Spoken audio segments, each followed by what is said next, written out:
আসসালামু আলাইকুম সবাইকে। প্রাইমারি শিক্ষক নিয়োগ নতুন সার্কুলার মার্চের প্রথম সপ্তাহে প্রকাশিত হচ্ছে।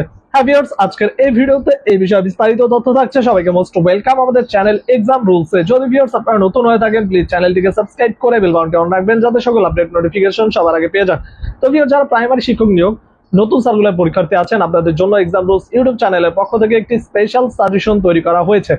সাজেশন মূল্য হচ্ছে মাত্র 200 টাকা। যাদের সাজেশন গুলো লাগবে তারা স্ক্রিনে দেওয়া নাম্বারে হোয়াটসঅ্যাপ অ্যাকাউন্ট আছে, এই নাম্বার মেসেজ করুন বা সরাসরি নাম্বারে কল করতে পারে। ইনশাআল্লাহ আমাদের সাজেশন থেকে 90% কমনের সম্ভাবনা রয়েছে। চলে আসি ভিউয়ার্স মূল ভিডিওতে। ভিউয়ার্স, এতদিন যাবত আপনাদের বলেছি যে প্রাইমারি তাদের পরীক্ষা না নেওয়ার কোনো কারণই দেখতেছি না। প্রাইমারি কেন বসে আছে? হয়তোবা ছোটখাটো সমস্যা ছিল যার কারণে পরীক্ষাগুলো সার্কুলার দিচ্ছে না বা কোনো অগ্রগতি দেখছিলাম না।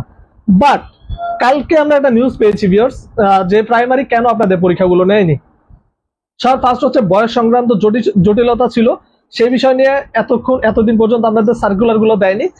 এছাড়া সবচেয়ে মূল বিষয়টা হচ্ছে যে আপনাদের প্রাইমারির যে গত বছর যে পরীক্ষা হয়েছে প্রথম ধাপ, দ্বিতীয় ধাপ, তৃতীয় ধাপ, সেখানে 5166 জন যে শিক্ষক নিয়োগ দিয়েছিল সেই পুরো পরীক্ষাটাই বাতিল করে দিয়েছে প্রাইমারি। সেখানে দুর্নীতি এছাড়াও যা যা বাকি ছিল সবকিছু হয়েছে। মানে দুর্নীতির 100 লেভেল যদি থাকে 100 লেভেলই পার করছে সে বিষয়টা। এখন মূলত এই দুর্নীতিগুলোর ঢাকার তো আর অপশন নাই, কারণ এটা নিয়ে অনেক আগে থেকে আদালতে একটা সমস্যা চলছিল। তো অলরেডি আদালত থেকে রায় আসছে যে 5166 জন যে শিক্ষক নিয়োগ দিয়েছিল প্রথম ধাপ, দ্বিতীয় ধাপ, তৃতীয় ধাপ মিলে পুরো পরীক্ষাটাই বাতিল করে দিতে বলছে এবং নতুন করে খুব দ্রুত আরো একটি পরীক্ষা নেওয়ার কথা বলেছে এবং সার্কুলার দেওয়ার কথা বলেছে। সেক্ষেত্রে প্রাইমারি এখন আর বসে থাকবে না। প্রাইমারির উপর যেহেতু আদেশ জারি হয়েছে, খুব দ্রুত পরীক্ষা পদ্ধতিগুলো তারা কমপ্লিট করবে। স্যার ফার্স্টে যেটা করবে, নতুন সার্কুলার সাথে পুরাতন সার্কুলার যে পদগুলো ছিল সবগুলো যুক্ত করে একসাথে পরীক্ষা নিবে। এবার আর প্রথম ধাপ, দ্বিতীয় ধাপ, তৃতীয় ধাপ মিলে পরীক্ষা নিবে না, এটা একসাথে সকল ধাপের পরীক্ষা একসাথে হবে, যেন এখানে চোরামি বা 2 নাম্বারই করতে না পারে এবং স্বচ্ছতার মাধ্যমে পরীক্ষাগুলো অনুষ্ঠিত হবে।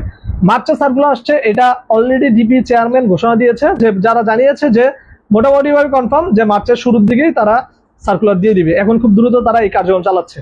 তো সবাইকে বলবো, যদি ভিডিও ভালো লাগে প্লিজ সাবস্ক্রাইব করুন, সাপোর্ট দিন, আর যাদের সাজেশন লাগবে যোগাযোগ করুন স্ক্রিনে দেওয়া নাম্বারে। মার্চের ফার্স্ট উইকে সার্কুলার পেয়ে যাবেন আশা করছি প্রাইমারির।